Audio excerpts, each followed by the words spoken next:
Olá, eu sou a Karime Chukridelai e hoje nós estamos no GuiaCast, que é o podcast da Guia Saúde, com a participação do Dr. Rafael Nabas, que é cirurgião vascular, especialista em tratamento de varizes com o uso do endolaser. Nós vamos ter um bate-papo super interessante sobre esses assuntos que são de grande valia, principalmente para nós mulheres. Dr. Rafael, muito obrigada por ter aceitado o nosso convite, é um imenso prazer te receber aqui. Obrigado pela oportunidade de estar falando sobre um tema tão prevalente na população, né? É um tema que eu falo que a maioria dos meus atendimentos é sobre esse quadro, né? É um tema que acomete 40% da população, uma prevalência enorme, e acometendo principalmente mulheres, né? Que nem você comentou agora no início, né? Sim. E doutor, para a gente começar, já dar uma descontraída, eu sempre gosto de conhecer um pouco a história. Então, o que te motivou a se especializar nessa área vascular? Sempre foi um sonho? Ou durante a graduação? Como que foi essa trajetória? Olha, é uma história bem diferente, assim, porque eu tive uma vontade de ser anestesista no começo da faculdade e tudo. E eu tinha um tio que era vascular na minha faculdade, lá em Cascavel. E ele foi um exemplo para mim. Me deu algumas oportunidades de fazer acompanhamento com ele e tudo. E foi uma área que eu fui me dedicando mais, fui vendo que tinha o meu perfil. Sempre gostei da parte cirúrgica, da parte intervencionista da medicina, assim. E até hoje é uma das áreas que eu sou mais apaixonado, por ser um leque muito amplo. Dá para mim tratar coisas ambulatoriais, fazer exames e tratar pacientes também muito graves, até o quadro de aneurisma de aorta, situações mais complexas. Que legal. É gostoso a gente conhecer, né? Porque, como você falou, teve alguém que te inspirou, né? Então, isso é bem legal. Bom, doutor, para a gente começar, você pode explicar para nós o que são as varizes e por que elas são tão comuns, especialmente entre as mulheres? Ó, as varizes são principalmente os vasos que estão dilatados, né? Os vasos tortuosos que a gente apresenta no nosso corpo.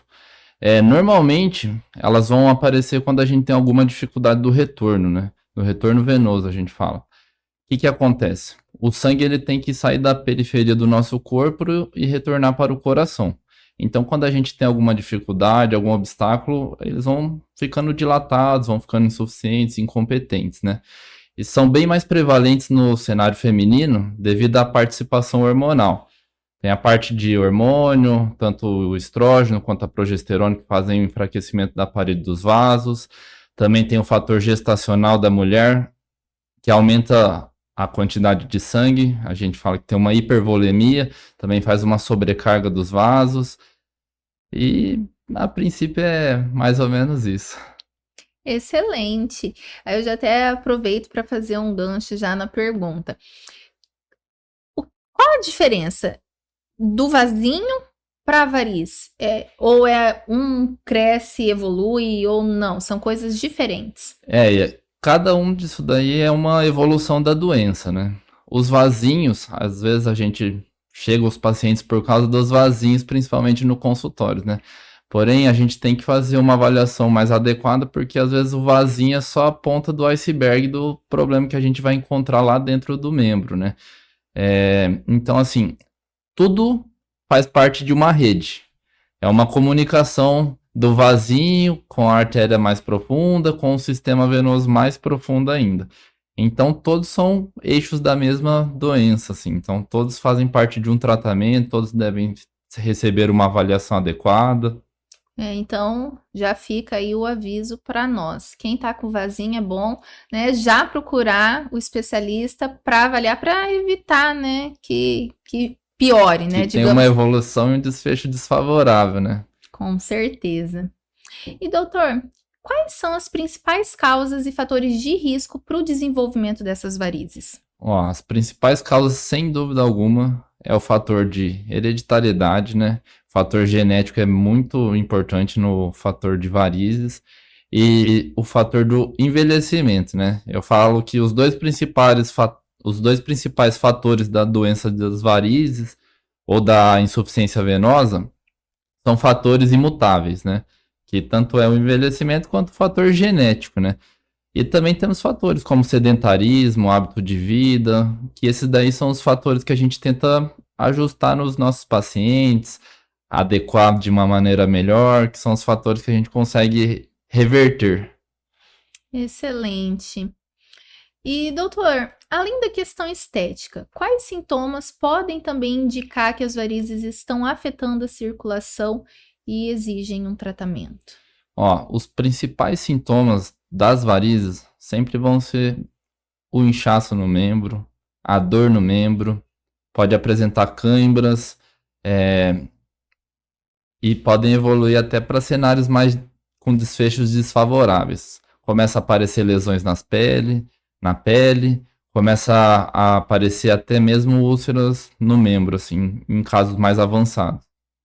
E tem uma idade que você fala, olha, a partir de tal idade a gente começa a perceber que ou começam a surgir os sintomas, ou assim, evolui rapidamente ou não. Depende da idade, a pessoa pode apresentar. É independente da idade, assim. Tanto é que a gente às vezes opera pacientes com 18 anos, e a gente também tem as pacientes que, quanto mais velho, mais chance de ter varizes. Eu sempre falo para os meus pacientes que é que nem um carro, assim. Quanto mais velho vai ficando, a gente vai tendo que fazer pequenos ajustes, né? Então, assim, mas também temos pacientes muito jovens que já apresentam alguma doença, alguma coisa das varizes, assim. Doutor Rafael, o fator genético, como você falou, tem grande influência, mas também não é só isso. Então, o estilo de vida também pode agravar o quadro. Como hábitos como sedentarismo, excesso de peso vão interferir na saúde vascular?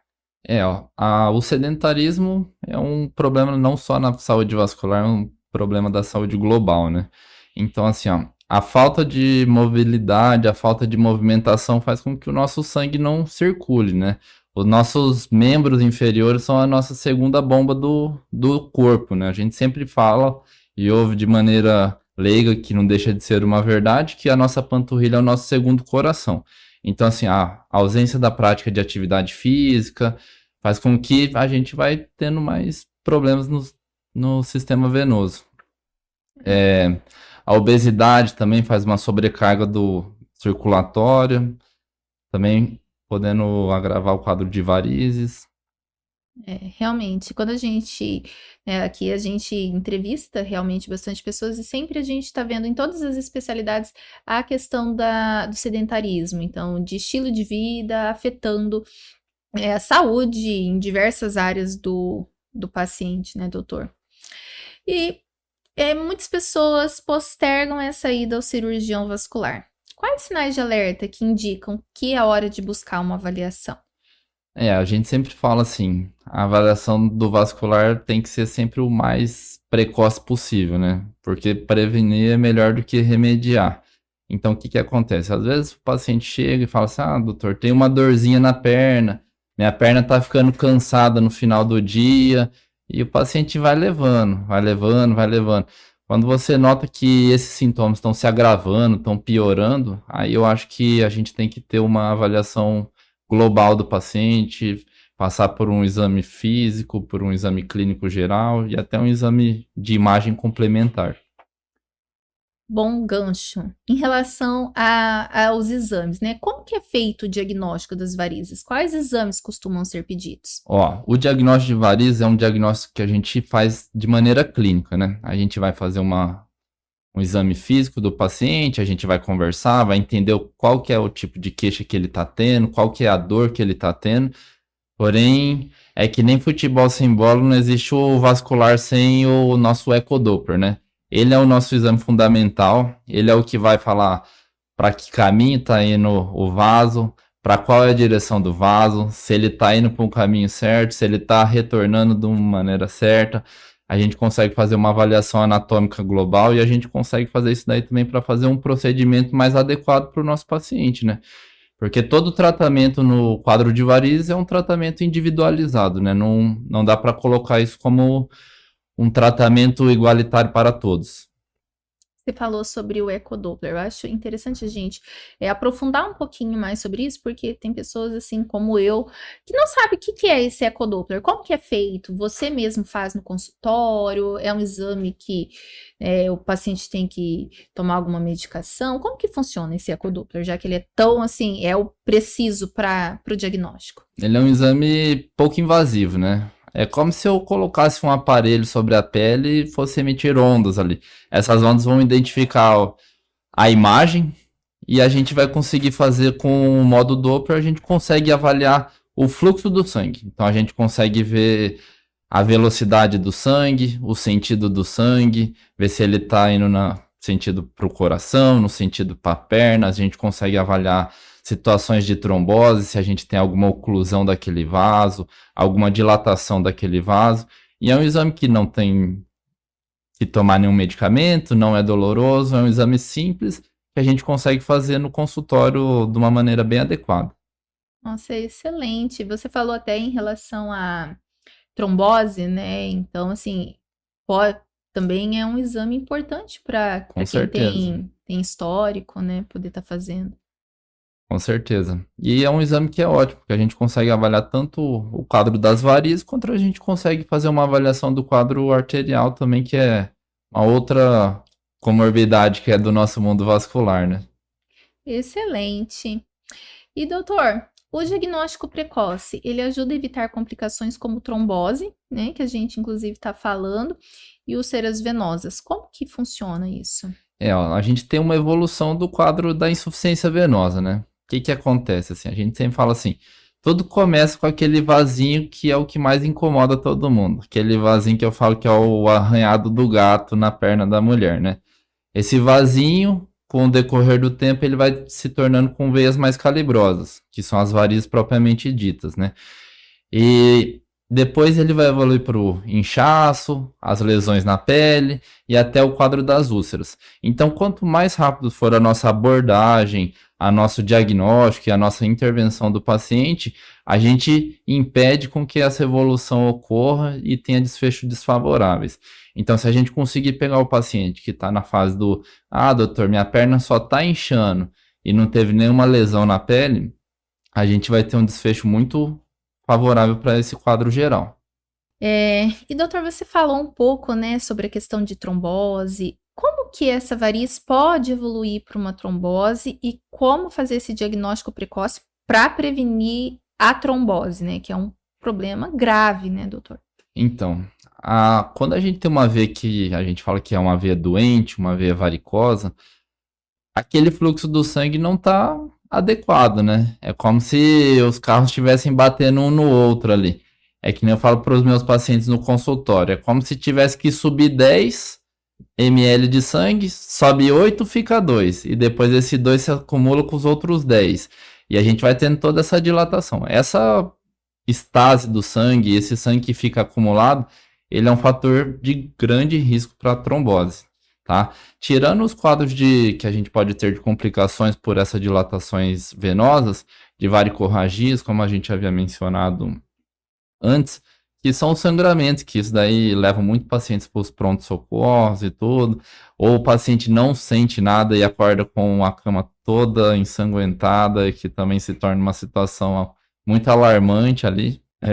Mas assim, ó, o diagnóstico precoce das varizes é fundamental. É indiscutível que a gente ter um diagnóstico precoce, fazer um tratamento precoce, vai evitar de ter todas essas complicações e todos esses riscos para o paciente e para aspecto global dele ali. Bom, agora a gente vai falar um pouquinho sobre os tratamentos, inclusive o endolaser, né? Então, doutor, a gente sabe que hoje a medicina evoluiu muito, né? E o tratamento com endolaser é uma das opções mais modernas que a gente tem no mercado. O que é essa técnica? Como que ela funciona? Essa é a técnica padrão ouro hoje para o tratamento de varizes, né? Antigamente, vamos começar de um começo certinho, assim, ó. O tratamento para as varizes é um tratamento muito antigo já descrito por muitos e muitos anos. Era por cirurgia de corte, depois começaram algumas fibras, E hoje em dia a gente chegou no endolaser. O que é o endolaser? O endolaser nada mais é do que uma fibra que a gente vai introduzir num vaso doente e a gente vai conseguir cauterizar esse vaso. Ou seja, a gente faz uma ablação térmica desse vaso, permitindo com que o paciente faça com que a circulação passe por veias saudáveis. Eu sempre dou o exemplo para os meus pacientes que eles sempre perguntam assim: nossa, doutor, mas daí você vai tirar esse vaso e vai passar por onde o sangue do meu corpo? A gente tem uma rede de vasos, né?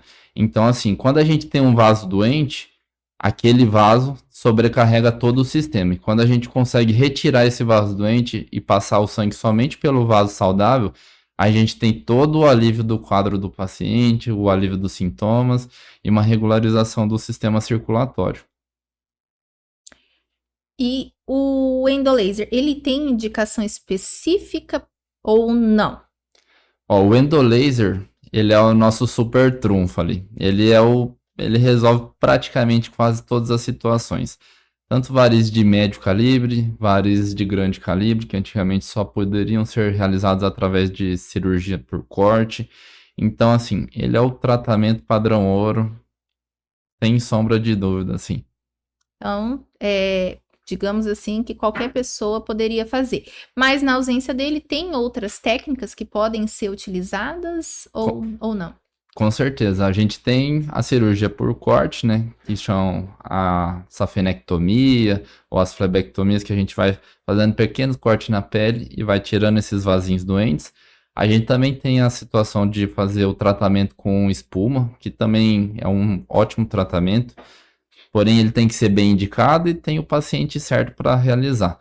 A vantagem do endolaser é que é um bom tratamento para todos os pacientes, assim, né? É um tratamento que a gente consegue fazer para todo mundo, assim, é um ótimo tratamento.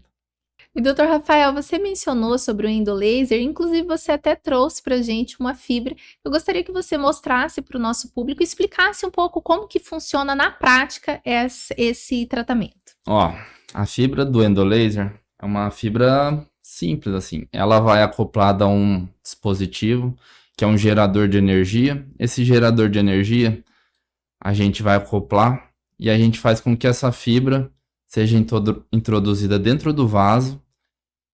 A partir do momento que a gente introduz dentro do vaso, ela vai emitir uma energia térmica na ponta e a gente vai conseguir fazer toda a ablação da veia. Ou seja, a gente vai queimar a veia. Nossa, interessantíssimo, né? Então, para quem está nos ouvindo que tem intenção de fazer o tratamento, tá aí uma excelente opção para você se livrar das varizes. Sim.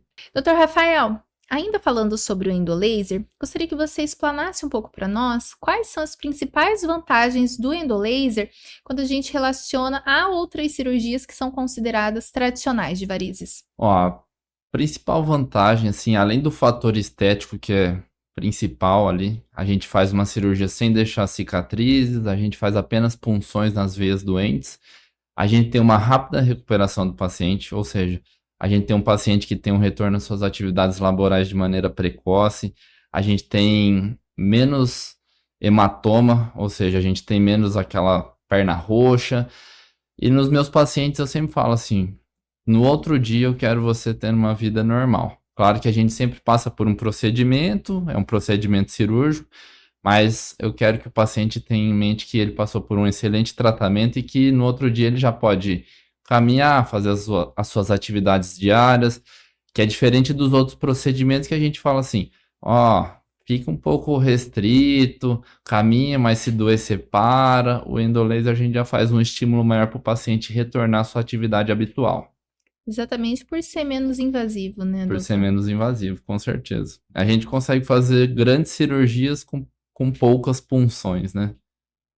E existe um tempo médio de recuperação? Quais os cuidados necessários após o procedimento? Ó, é uma coisa bem individual de paciente para cada paciente, sabe? Mas assim, ó, eu sempre vou fazer um estímulo quando a gente faz a cirurgia com endolaser do paciente fazer as suas atividades o mais breve possível. Em algumas situações que a gente faz a cirurgia com uma sedação e tudo, eu quero que esse paciente acorde, levante, caminhe e tenha a tua vida normal. É um procedimento que o paciente consegue ir embora para casa num pós-operatório direto da clínica, não precisa de ficar todo aquele período de repouso, igual era da cirurgia antiga que o paciente falava assim: nossa, doutor, fiquei 30 dias com a perna pro alto, toda enfaixada. É uma cirurgia que é bem mais rápido o retorno. E o principal aliado que eu sempre falo para meus pacientes é sempre caminhar e beber bastante líquido. Manter sempre bem hidratado. Perfeito. Doutor Rafael, agora a gente vai para as perguntas de pacientes reais que te mandaram mensagem através da Guia Saúde. O paciente perguntou: as varizes sempre voltam, mesmo depois do tratamento com laser? Quando a gente faz um tratamento adequado, o que foi tratado, está tratado. Porém, a gente está lidando com uma situação de uma doença crônica, né? É que nem o exemplo que eu dou para os pacientes que o tratamento da pressão. Se ele está tomando o remédio da pressão, não é porque a pressão alta sumiu, mas ela está sendo tratada. Então, assim, a gente trata as veias ou as varizes doentes, porém, com o decorrer do tempo, a gente pode ter o surgimento de novos vasos. Então, a gente sempre tem que ter o nosso vascular para acompanhar, para manter uma avaliação e sempre ter uma prevenção do quadro antes de ter uma necessidade de fazer uma nova cirurgia ou uma nova abordagem. Falando nesse retorno, né, de ter o seu acompanhamento, a cada quanto tempo você indica o paciente estar fazendo acompanhamento com o especialista vascular? O ideal é o paciente passar pelo menos uma vez ao ano. Se ele já apresenta alguma doença que está em acompanhamento, fazer pelo menos uma vez a cada 6 meses, fazer um exame complementar. Se é um paciente que está só fazendo um controle, não tem nenhuma doença, acho que uma vez por ano a gente já consegue suprir todas as necessidades dele. Perfeito. Doutor, o paciente da Guia Saúde mandou também: o endolaser pode ser feito em qualquer tipo de variz ou só em casos mais leves? Ele pode ser feito em todos os tipos de varizes, tanto as varizes menos calibrosas quanto as varizes mais calibrosas. É um tratamento de excelência, padrão ouro, então ele abrange todas as veias, assim, ele não tem uma restrição, a não ser que tenha alguma coisa muito fora do comum, assim, mas a princípio ele resolve 99% dos nossos problemas ali. A última paciente enviou: tenho medo de anestesia e de pós-operatório. Esse tipo de procedimento é doloroso? Não, é um procedimento bem tranquilo. A gente consegue até realizar ele com anestesia local. A gente sempre vai querer proporcionar uma experiência boa para o paciente, né? Então, assim, a gente alia junto a essa sedação, a uma anestesia local, a gente alia uma sedação. A gente sempre tem algum anestesista que está na nossa equipe que consegue fazer o manejo adequado do paciente para ele poder dormir durante todo isso, né? Para não ser uma situação traumática para ele, que a gente sempre dá a mão pro paciente, a gente quer caminhar para ele ter um momento de prazer em todo esse processo. A recuperação é bem tranquila, assim. A parte do endolaser, que nem eu estava falando anteriormente, é retorno imediato às suas atividades laborais. Muita gente, inclusive, quer fazer o tratamento porque sempre fala assim: doutor, eu prefiro fazer uma abordagem que eu não posso parar de trabalhar. Se eu parar de trabalhar 2 semanas, vai me comprometer muito, doutor. Então é o tratamento que a gente sempre vai indicar por recuperação rápida, volta à atividade e retorno precoce a todas as atividades laborais. Agora a gente vai para um jogo de perguntas que é mitos e verdades sobre as varizes. É verdade que ficar muito tempo em pé causa varizes? Sim, é verdade. É que nem eu falo para todo mundo. Se a gente não andasse em duas pernas, a gente não teria varizes. Então, assim, o fato da gente estar em pé, a gente altera toda a parte hidrostática do nosso corpo. A gente tem uma sobrecarga do nosso coração para fazer com que o sangue volte do pé para o coração. Então, o fato da gente ficar muito em pé, muito sentado, isso tudo é prejudicial para o quadro das varizes. Eu vou fazer até um mito e verdade que é meu. É verdade que salto alto também causa varizes? É mentira. Esse daí eu ouço bastante no consultório, mas é mentira. Ele pode causar um pouco de desconforto na perna, porém, esse desconforto é mais pela situação anatômica que as mulheres se encontram ali enquanto estão caminhando. E pelo fato também dela não estar usando a nossa bomba, que é a panturrilha, né? Quando você tá de salto, você anda sempre na ponta do pé, você não faz o movimento de extensão e flexão do pé. Ou seja, então você vai ter aquela dificuldade do retorno, mas ele não é causador de varizes, isso é um mito. Nossa, aí, ó, eu e acho que muitas mulheres que estão ouvindo aí se identificaram com essa, porque sempre falaram que usar salto desde novinha vai causar varizes. Mito ou verdade? Cruzar as pernas favorece o aparecimento de varizes? Também é um mito, assim, ó. Cruzar a perna pode causar um pouco de desconforto se você ficar muito tempo com as pernas cruzadas, né? Você pode fazer uma restrição da circulação, mas causar varizes é um mito. Isso é mentira. Atividade física ajuda na prevenção e melhora da circulação? Com certeza. Eu sempre falo, eu sou um praticante de atividade, eu adoro correr, adoro ir para academia, adoro praticar esportes. Então, assim, ó, atividade física, quando bem indicada, sempre vai fazer bem para o paciente. Principalmente para o mundo das varizes, fazer atividades que você tem a mobilidade da panturrilha, ou seja, caminhada, corrida, esportes interativos, isso só vai ter benefício para o quadro geral. Excelente, isso eu ia te perguntar, né? Se tem alguma atividade física específica para auxiliar nessa circulação sanguínea para quem tem predisposição a varizes. A caminhada e a corrida. Eles são os principais esportes, assim. É que nem eu falo, a bicicleta, a gente acaba atuando mais na parte da musculatura da coxa. A gente também atua na panturrilha, mas a caminhada e a corrida são padrões ouro ali para quadro de varizes. É bom começar a praticar, então.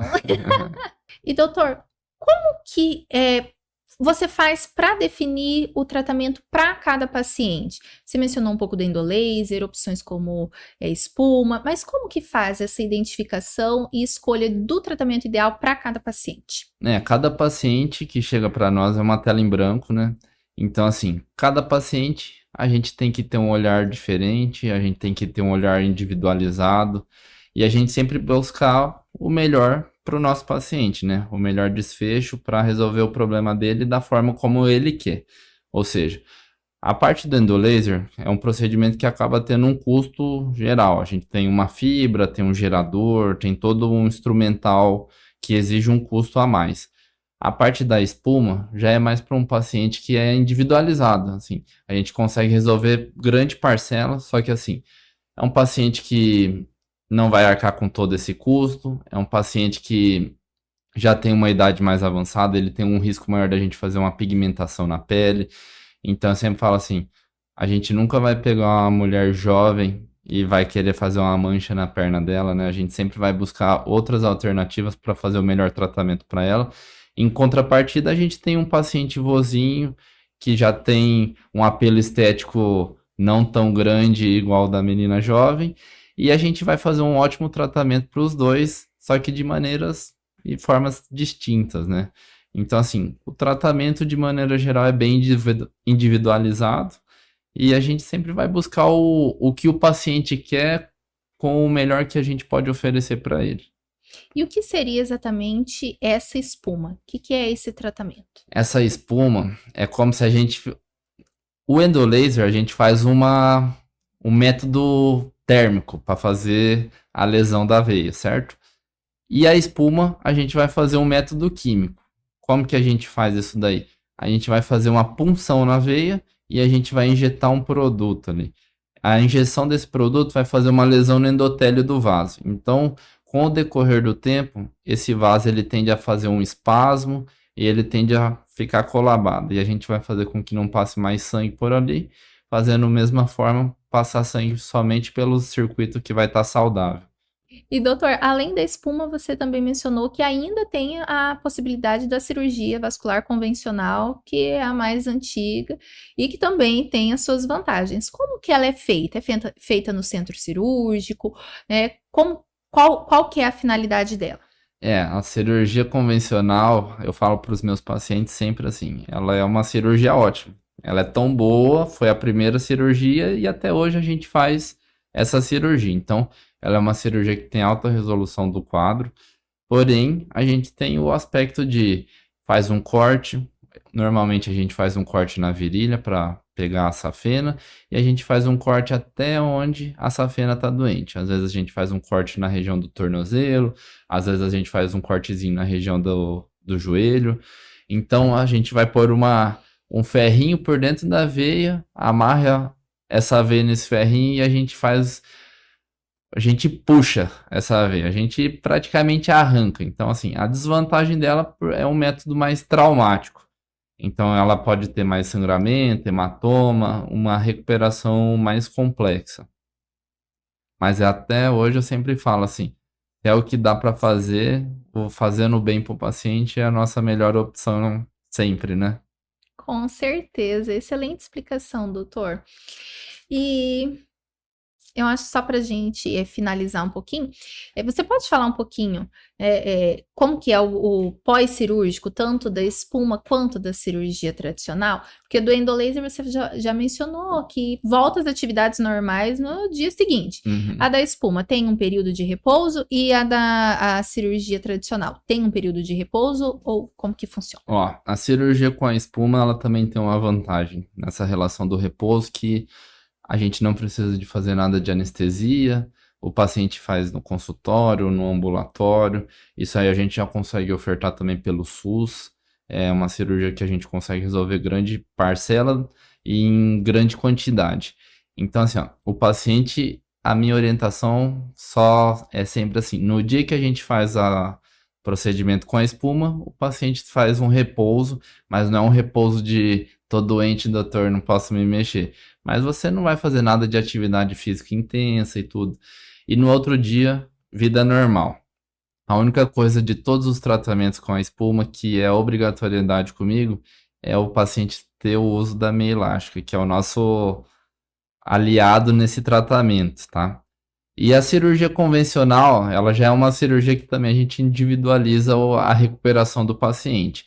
Porém, é uma cirurgia que pelo menos de 2 a 3 semanas o paciente ainda encontra um pouco de dor, tem um pouco de hematoma. Então é um paciente que fica um pouco mais com complicações pós-operatórias ali, porque a gente resolve o problema, só que a gente, quando vai tirar a veia, a gente tira. Pode pegar algum nervo perto, alguma coisa assim, que o paciente às vezes vai falar assim: ah, doutor, eu fiquei com a perna dormente aqui na região da minha coxa. Isso daí a tendência é ir melhorando, mas assim, é uma cirurgia que ainda tem todas essas complicações aí. Uma cirurgia Uma tradicional, né? cirurgia tradicional, né? Mas ficou excelente. Bom, doutor Rafael, nós estamos chegando ao final do nosso podcast e foi um imenso prazer te receber, abordar sobre um assunto que particularmente para mim é muito interessante. Venho de família que a variz é um problema hereditário, então assim como para mim, creio que para muitas mulheres esse é um tema muito muito importante mesmo e trazer essa informação, trazer clareza ao público, eu tenho certeza que é muito promissor. E, doutor, para a gente encerrar, eu gostaria que você desse uma mensagem final para o nosso público. Então, para aquelas mulheres que às vezes têm receio, ainda não procuraram o especialista, ou já estão aí com as varizes, né?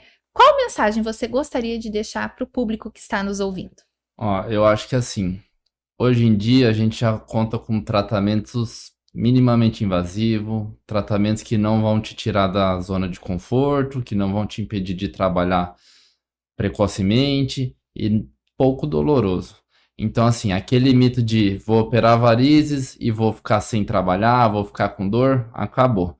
Então, hoje a gente conta com isso e sempre que eu falo para os meus pacientes, assim, quanto mais cedo, melhor é. Porque fazer prevenção é melhor do que remediar sempre, né? E fazer o cuidado com as varizes é cuidar de todo o sistema circulatório. Não é somente uma parte estética, mas é uma parte funcional do nosso organismo. Perfeito, doutor. Muito obrigada mais uma vez por ter aceitado o nosso convite. Foi um imenso prazer te receber aqui. Obrigado, eu que agradeço a oportunidade de todos vocês.